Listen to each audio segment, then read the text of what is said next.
Hello everybody, welcome back to part 3 of the patch notes for Morrowind 3.0.0, and we left it here, guys. And next thing that we are going to talk about is the new trial, Halls of Fabrication. A part of being new is not much to add in terms of the mechanics of the game, because it still is 12 players. A trial, it's a 12-player trial located in Morrowind, and features a normal version in addition to a challenging veteran version, so pretty much the same as the other trials. You have two options to enter these new halls of fabrication. You can travel to the Tower of Telfair, which is in eastern Morrowind, or simply speak with Danilo Rezul, which is located in Vivek City on the docks. Okay, so he can actually travel you direct there. There are unique item sets available, only within the halls of fabrication, of course, and that is going to be a good one to look for. Unique achievements, of course, is going to be as is the new trial, and the veteran versions of the halls of fabrication will qualify anyone who completes the trial for the leaderboards. That is interesting as well. In terms of new item sets, there are 15 new item sets. 3 item sets are available at Crafting Station in Vanderfell. It's going to be the Assassin's Guile, the Edric Trickery, and the Shackle Breaker. Another 3 items available and drops throughout Vanderfell. It's going to be the Infector set, the War Maiden set, and the Warrior Poet set. Then we have an additional 4 item sets available, and those drops from the new trial halls of fabrication: Automated Defense, Inventor's Guard, Master Architect, and War Machine. Not too sure yet what these new sets are going to do in comparison with the ones that we are using now, and I mean now meaning before the patch 3.0.0. okay, 5 item sets available as rewards in the PvP battlegrounds: Coward's Gear, Night Slayer, Impregnable Armor, Vanguard's Challenge, and Wizard's Riposte. Now, with regards to these PvP battlegrounds and the gear, I can't see anywhere if the PvP gear can be used for PvE. Leave me a comment if you know anything about it. I just cannot find that anywhere. I don't know if it's going to be unique PvP set gear, or you can use it as well for PvE, and the other way around, of course. Anyway, new crafting motifs as well. Plenty of them. Obviously, we are not going to go through all of this. You can have a good read. New homes. Well, keeping in mind the homestead just came out, I don't know if that is going to be a bit too much in terms of homes. There are homes everywhere, and you know, you can buy 1 or 2 or 3 houses, but every map have a few amount of houses, so not too sure about the homes, not too sure, but it is what it is, guys. It is what it is. New furnishings and furnishing plans, of course, it's going to be, as we have new homes. That was expected, but I'm not going to go through that either. New collectibles, we have 3 new costumes, obviously furnishings, head and body markings, you have quite a lot of those, mementos, pets, only one though, only 1 pet, and some skins as well.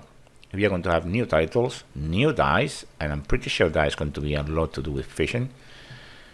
And what else we got? The champion point increase. Now, this is quite important because, as you know now, the cap is going to be at 630. So has been an increment of 30 points, 10 in each constellation, red, blue, and green. So the new cap will be 630 in Morrowind.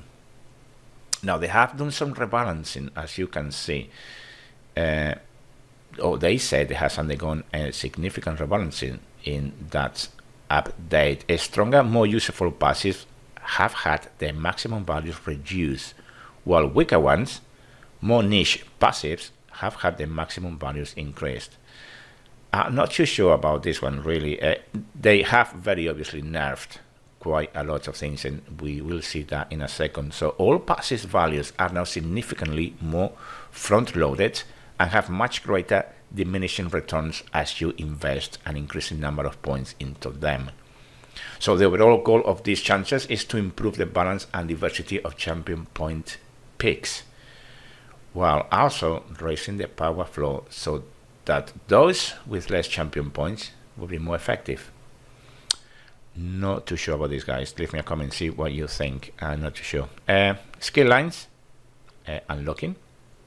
They have changed quite a lot in this as well, actually, especially if you start a new character. So newly created characters will now have all skill lines hidden except for the 3 from their class.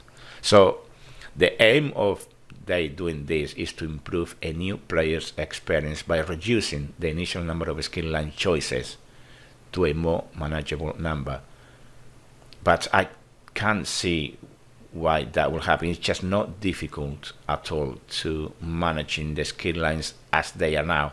I really don't understand what they're trying to do here, but very obviously they want new players to come and find easier to level new characters. That is what I am thinking that they want. So as you can see, new armor skill lines unlocked, and you know, you have quite a lot of things they done. They have adjusted the experience for levels 1 to 50. That was expected as well, and mainly because now require less experience to obtain levels. So people can level up quicker, mainly because the maps or the areas are getting huge, so people need to level up faster. Okay, Master Reach merchant updates, 4 or 5 of those as well. Normal mode dungeon trophies, they have inserted a couple of those as well. As you can see, new highlight mails, zero deal reward updates. If you like PvP, have a good read about this. But to be honest, it's just not much really to do. If you are a ESO Plus member, you will have double bank capacity for free. Well, for free, if you are a ESO Plus member, of course. In my case, I am, so I will benefit from that as well. Okay, you can actually have additional purchasable character slots. So if you cap the number of characters you have, you can actually purchase more to 14, and you can do that through the Crown Store as well. Okay, different updates, especially for UIs, lots of them, as you can see, lots of UI. Alliance, War, and Battlegrounds. In all that are very much that fixes, as you can see here. All these are going to be fixes they have done. Now, talking about fixes, the main fix that I was looking for was the Dungeon Finder. As you know, if you play this game, especially if you played on Spring 2017, has been a bug where you actually get into the dungeon through the finder and kicks you straight out, and that has been for a good 3 or 4 months. It is time for them to fix it, and they have fixed it in this patch. Surprisingly, I don't know why they didn't fix it earlier than that, but there you go. Will be fixed with Morrowind. It is what it is, and all the fixes as well for the different classes, Nightblades and, you know, Sorcerers, Templars, etc. have a good read.